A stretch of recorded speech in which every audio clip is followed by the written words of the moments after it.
This story isn't something I'm eager to share with anyone. It's complicated, messy, and honestly makes me question my own choices over these last few months. But it keeps replaying in my mind, and maybe writing it down will help me let go. So here goes. Last week I woke up to a phone notification at 3 a.m., still half asleep. It was a message from some guy on Facebook, a random person, I thought. I almost ignored it, but something urged me to open it. What I read jolted me awake instantly. This guy, Travis, had sent a message along with several screenshots saying, "Hey man, I'm not sure if you know, but Jessica's been seeing other people. I thought you deserved to know, and I wanted you to see this for yourself." I felt a wave of icy dread in my chest. Travis wasn't some total stranger. He was one of Jessica's friends on Facebook. We'd actually met him once at a wedding of a mutual friend, and he had seemed decent enough, which made this even stranger. I clicked on the first screenshot, and there it was, Jessica's texts to him. They weren't just friendly messages, they were intense.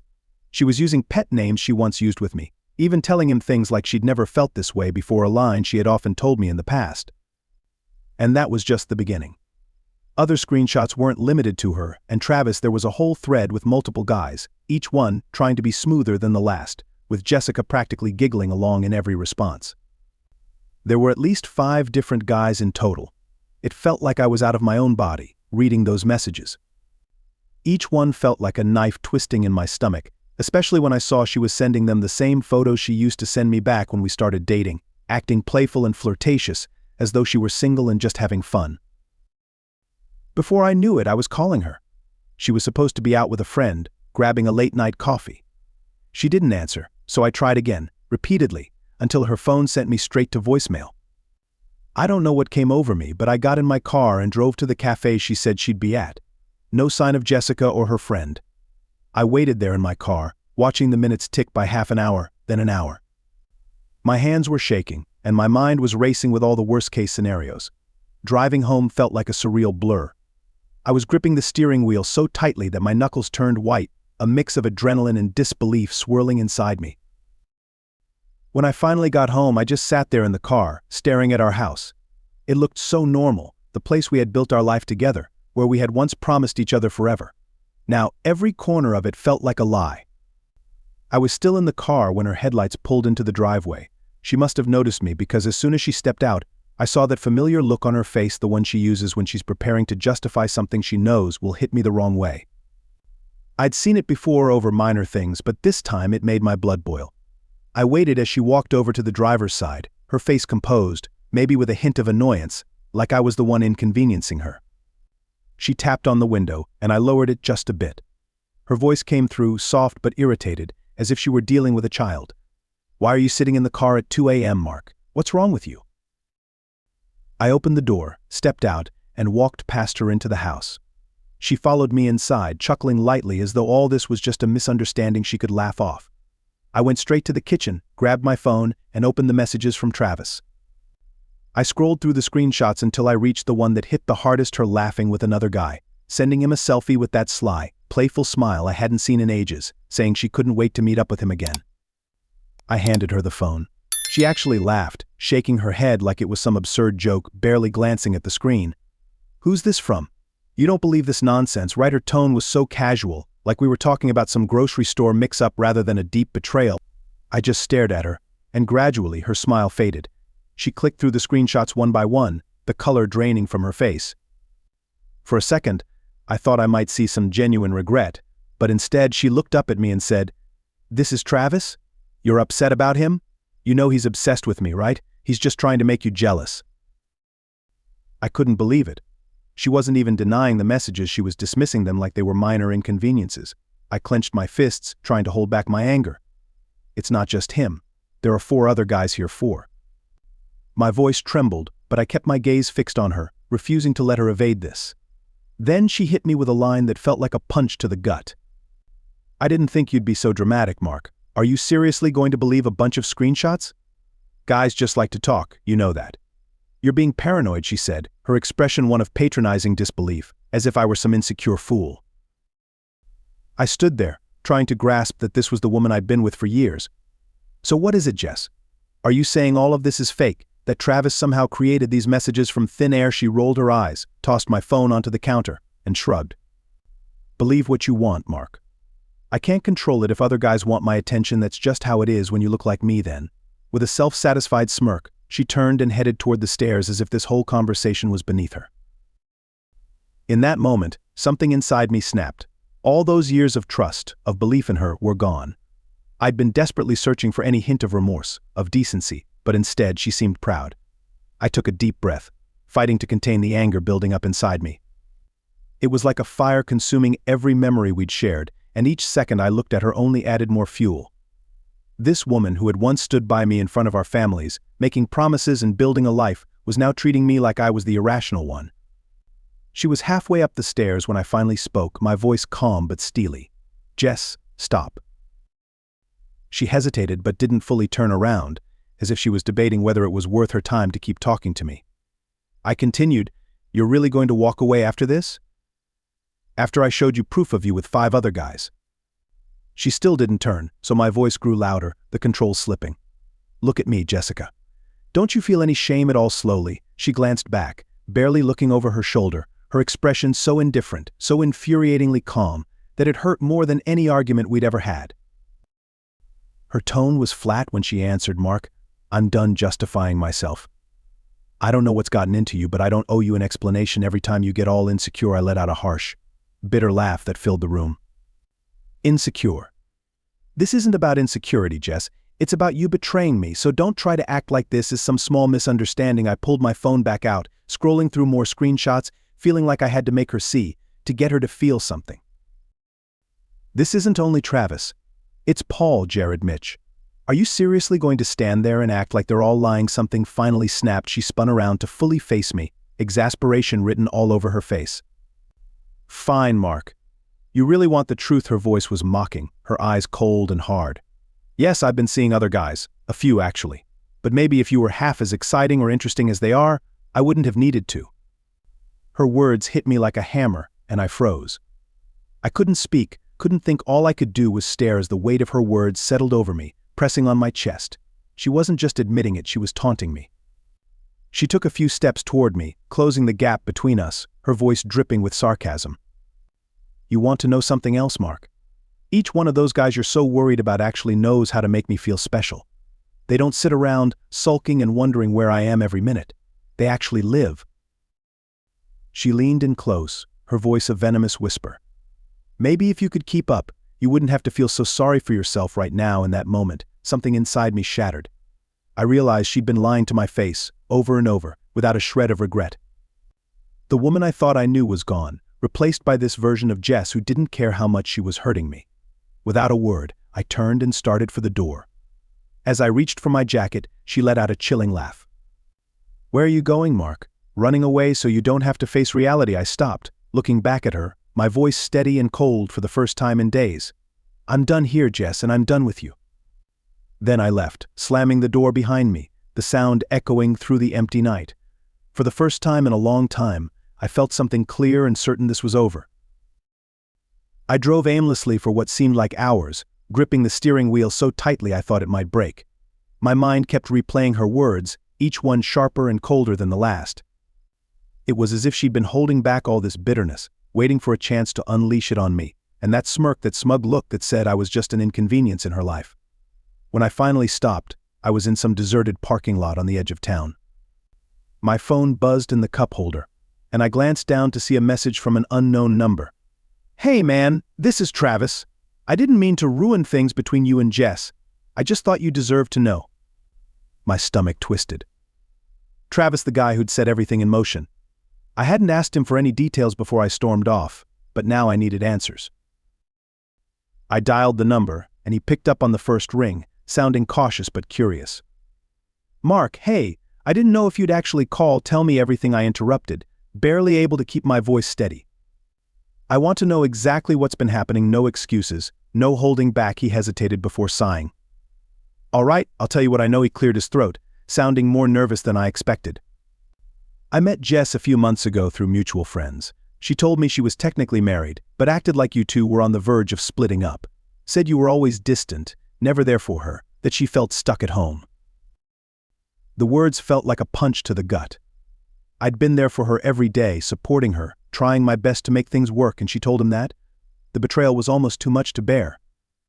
Travis continued. She'd flirt, in that I'm bored, make me feel alive kind of way. At first, I thought she was just blowing off steam. Then, a few weeks later, she suggested we go out for drinks alone, and one thing led to another. He trailed off, but I didn't need him to finish. I got the picture. Was it only you? I asked, forcing my voice to stay steady, though each word felt like gravel scraping my throat. No, he admitted softly. I started to catch on that she was seeing other guys, not just me.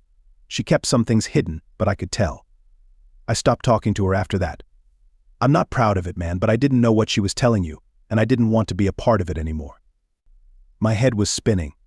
Travis was just one in a series of guys she'd been using, stringing along and lying to about me. I asked. Why tell me now? I felt guilty, he said. Hearing her talk about you didn't sit right with me.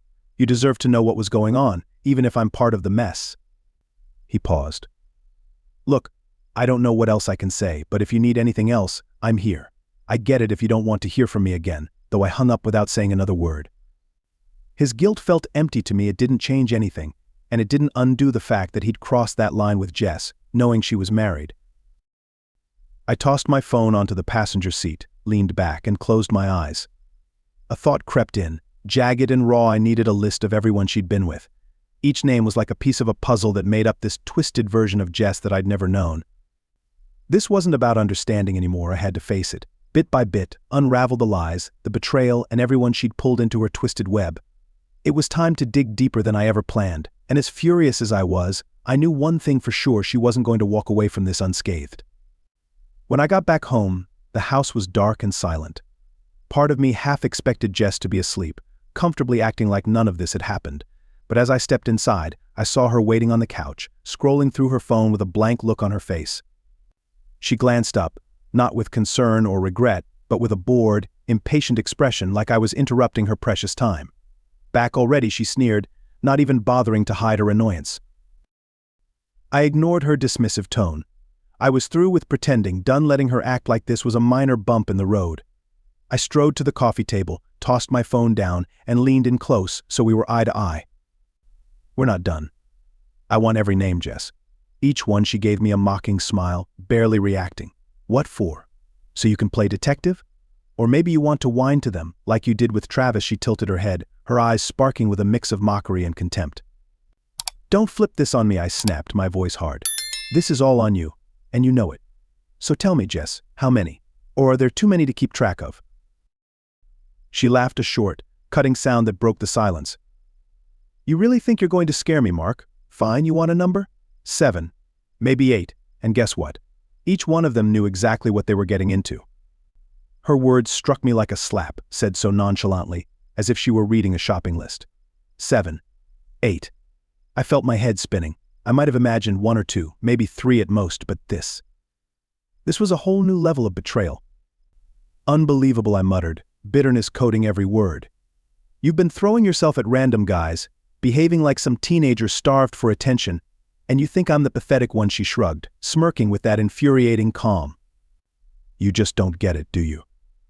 I don't owe you an explanation. You're the one who's been boring, predictable, stuck in your little routine. You wouldn't recognize excitement if it hit you in the face. She leaned back on the couch, crossing her legs as if she were seated on a throne.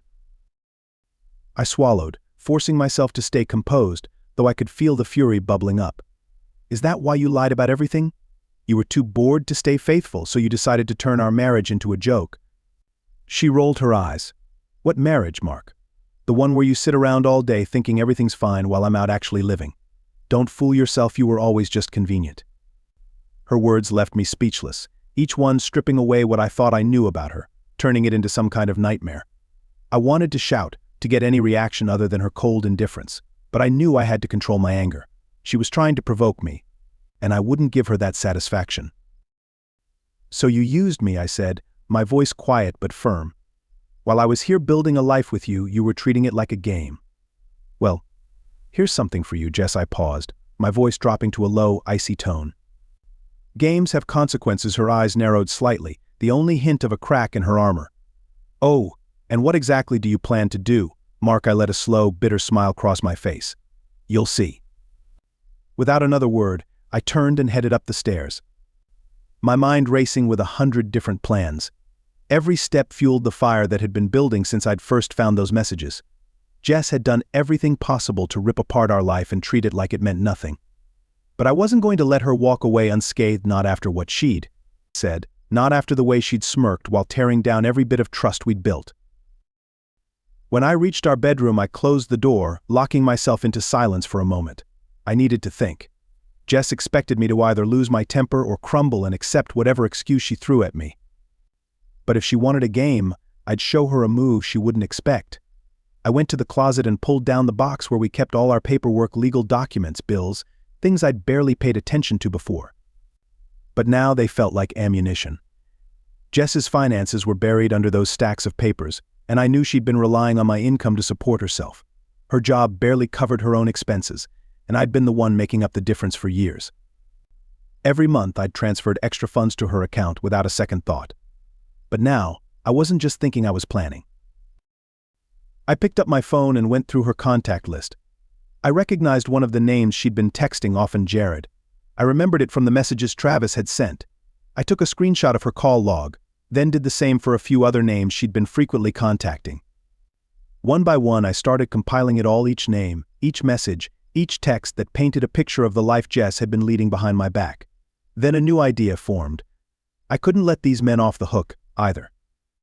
They knew she was married, or, at the very least, that she was taken, yet they had still played along. I opened a new message and began composing a group text, rehearsing the words in my mind as I typed. Congratulations, guys. You're all winners in this little game Jessica's been playing. Each of you got a taste of her freedom, but you also got something else. I hope she was worth it, because now you're all dealing with the fallout. I hesitated for a moment, my fingers hovering over the send button, then hit send. One by one, each of them received my message, my personal congratulations, along with a warning that would haunt them. It wasn't long before my phone started buzzing with replies. First, Travis responded in a panic, "Wait, what do you mean by fallout?" Then Paul sent a series of question marks. I watched as each one scrambled to figure out what was happening. They were as blindsided as I'd been, each man grappling with the same reality that had smacked me in the face that night, all of them scrambling for answers, desperate to detach themselves from the mess they'd willingly gotten into. I didn't bother answering any of them. Let them stew in it. Let them feel the betrayal and confusion. I watched the frantic replies roll in, each one more desperate than the last. The satisfaction was brief. Sure, they were panicking now, but it didn't change what Jess had done. The betrayal still stung, raw and relentless. These guys were feeling a sliver of the hurt I felt, but it wasn't enough. The only person I truly wanted to confront, the one who had orchestrated this whole disaster, was Jess. I went downstairs, and there she was, still on the couch, scrolling through her phone like she hadn't just blown up our life. I stood in front of her until she finally looked up, irritated. What she asked, her tone dripping with impatience. "Did you come down here for another speech?" She smirked, setting her phone aside like she was gearing up for my next supposed meltdown. I took a deep breath, keeping my voice steady. "I hope you're ready for what's coming next, Jess. You thought this was all a game, treating me like some naive idiot, playing me against who knows how many other men. But guess what? It's your turn now." She laughed, crossing her arms with a look of fake curiosity. "Oh, really? And what exactly are you going to do, Mark? You're not the type to get your hands dirty." I let a cold smile settle on my face. "That's where you're wrong," I replied. "I've already started. I just sent a little message to each of your friends, Travis, Jared, all of them. They're panicking right now, trying to make sense of the mess they've gotten into. Did you think you'd just move on, leaving a trail of chaos without any consequences? Not anymore." For the first time that night, I saw her mask slip. A flicker of worry crossed her eyes, and her smirk faded. She tried to brush it off with a laugh, but it sounded forced. "You're bluffing.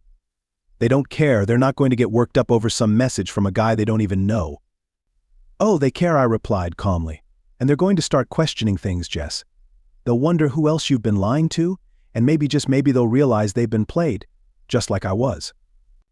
I leaned in, bitterness lacing my words. "And here's the difference, unlike me, they won't stick around when they see who you truly are." She swallowed, and her confidence wavered. A small crack I held onto. She tried to recover, scoffing and rolling her eyes, but I saw the fear underneath. She wasn't invincible, she wasn't untouchable, and now she knew it. I didn't let her respond. I straightened, picked up my keys from the counter, and headed for the door. "Where are you going?" she demanded, her voice trembling slightly. I paused, hand on the doorknob, and turned back for one last look. I'm leaving, Jess. And unlike you, I mean it, I opened the door and stepped outside, a mix of anger, pain, and an odd sense of relief settling over me as the door closed behind me. I knew there was no turning back. Walking away from the house felt surreal. The anger still simmered under my skin, but as I got into the car, a new feeling crept in, a sense of freedom, a glimpse of what life could be on the other side of all this. I drove without a destination, letting the quiet of the night wash over my thoughts. It felt like I was shedding a layer, freeing myself from years of deception, lies, and manipulation. But I still had one last thing to do before I could truly let it go. I pulled over, scrolling through my phone, needing one final act. I opened Facebook and started typing a post, each word landing like the last nail in a coffin.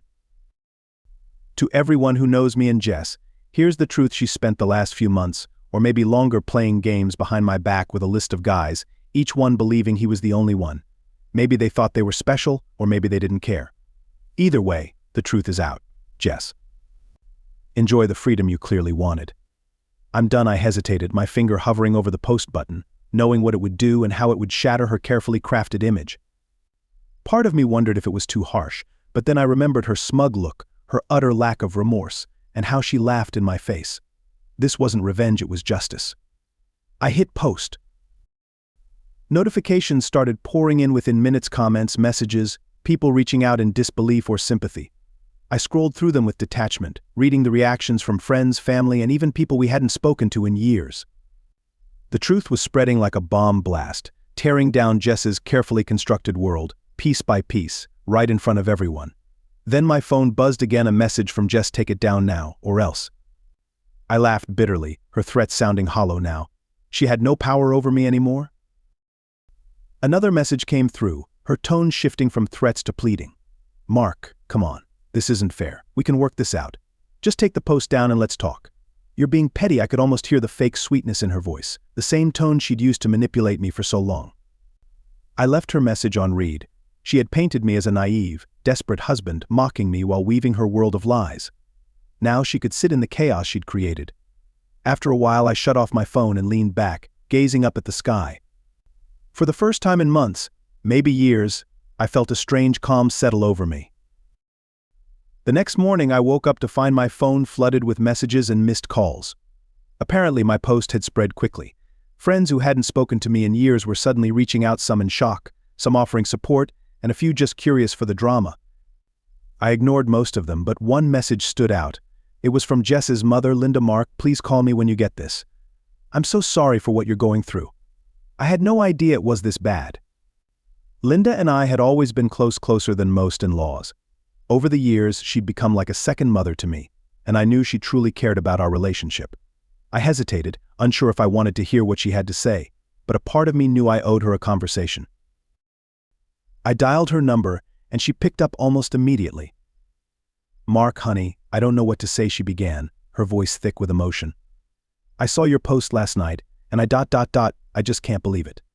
I'm so sorry. If I'd known what she was doing, I would have tried to talk some sense into her. Hearing the pain in her voice struck me in a way I hadn't expected, and I felt my anger soften, just a bit. Linda, none of this is on you, I replied, trying to keep my voice steady. Jess made her own choices. I just I needed people to know the truth after everything she put me through. She let out a heavy sigh. I understand, really. I just wish she'd come to me instead of doing this. I didn't raise her to treat people this way. I don't know what's happened to her. She sounded lost, as if she were trying to reconcile the daughter she'd known with the person Jess had become. There was a pause. Then Linda spoke again, her voice more serious. I don't blame you for calling her out, honestly. Maybe she needed a wake-up call. She's always been impulsive, but this this is a whole new level. She took a shaky breath, choosing her words carefully. Mark, whatever you decide to do, I want you to know we're here for you. You've been like family to us, and nothing she's done will change that. Her words hit me harder than I expected. I had to hold back a wave of emotions. Jess may have destroyed our marriage, but her family had become a big part of my life, and losing them felt like losing another piece of myself. Thank you, Linda. That means a lot, I managed, my voice thick. I don't know what's next, but I think I need some time to figure things out. I understand, she said softly. Just know that whatever you need, we're here. After we hung up, I sat for a while, letting the conversation sink in.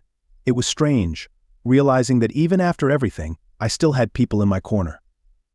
That whole day, I tried to clear my mind, hoping to start fresh. But I couldn't shake the feeling that this was no longer just about Jess anymore.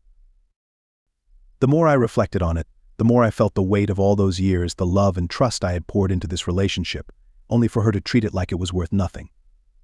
My post had ignited a firestorm, and while part of me wanted to just leave it behind and move on, another part craved real closure, a final step to truly put this in the past. Later that night, my phone lit up with a call from Jess. I paused, knowing exactly how this conversation would play out, but something in me needed to hear it, maybe to see if she'd finally show some honesty or regret. I answered, and immediately her sharp, impatient voice filled the line.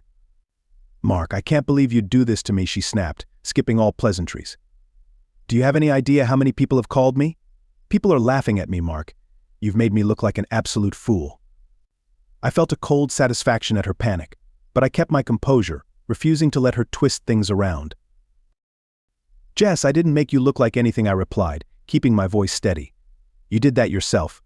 You kept playing us all over and over, thinking there'd be no consequences." She let out a frustrated sigh, then shifted her tone, her voice softening but still dripping with manipulation.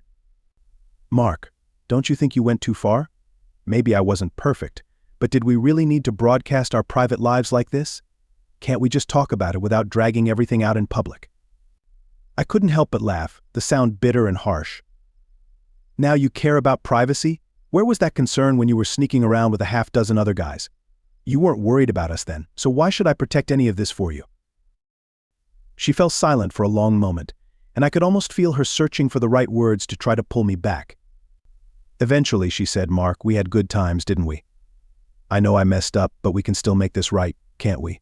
I was just ... I don't know, caught up in something, but it doesn't have to end like this." The sheer audacity almost made me lose my calm. She was reaching, trying to pull on memories to find her way back in, as if it were that easy to undo everything. "Jess, stop. I'm done. I don't know how you convinced yourself that you could toy with people's lives like this, but I'm not sticking around for it. You want freedom and excitement? Fine. You can have it all. I'm out." There was a moment of silence, then her tone changed, edged with frustration, almost venomous. "Fine, Mark. If that's what you want, then go. Just don't act like you're some kind of saint here. Maybe you were never enough for me in the first place." Her words stung, but not in the way she intended. They hurt because they revealed exactly who she had become, a person who'd rather destroy everything than admit she was wrong. I took a steadying breath, keeping my voice level. "Maybe you're right, Jess. Maybe I wasn't enough for you. But I'll be enough for myself, and that's all that matters." Without waiting for her reply, I hung up, the sound of the call ending like the final page closing. I set my phone down and exhaled deeply, feeling lighter than I had in months. No more waiting for apologies, no more hoping she'd understand the hurt she'd caused. I'd given her every chance, and she'd shown me who she really was each time. Now, I was finally free of the weight of her lies. In the days that followed, I took intentional steps to reclaim my life. I began sorting out the logistics of our separation, contacting a lawyer to start the divorce process. Each document, each signature felt like a step toward closure, a final sweep of the ashes left behind. I didn't know what the future would look like, but I knew it wouldn't involve constantly looking over my shoulder for the next betrayal. Surprisingly, Linda, Jess's mother, continued to check in, texting every few days. She didn't ask questions or try to pull me back. Instead, her messages were genuine, offering support and small reminders to see how I was doing. It was strange but comforting. Linda had been a part of my life for years, and knowing that she still stood by me reminded me that I hadn't lost everything. Through her, I felt that I still had people who knew the real me, even if Jess never had. One evening, while I was packing up some of my belongings, I found an old photo of Jess and me, taken back in the early days when things were good, when she'd looked at me like I was her whole world. I stared at it for a long moment, feeling a bittersweet pang, a kind of mourning for what I'd thought we had. Then I put it away, realizing that the person in that photo was gone, if she'd ever existed at all. Weeks went by, and with each one I felt myself growing stronger, feeling lighter. I stopped checking my phone, stopped wondering what Jess was doing or if she'd try to reach out. It was over, and that brought a kind of freedom I hadn't expected. I began focusing on myself for the first time in years, reconnecting with friends I'd lost touch with and rediscovering old interests.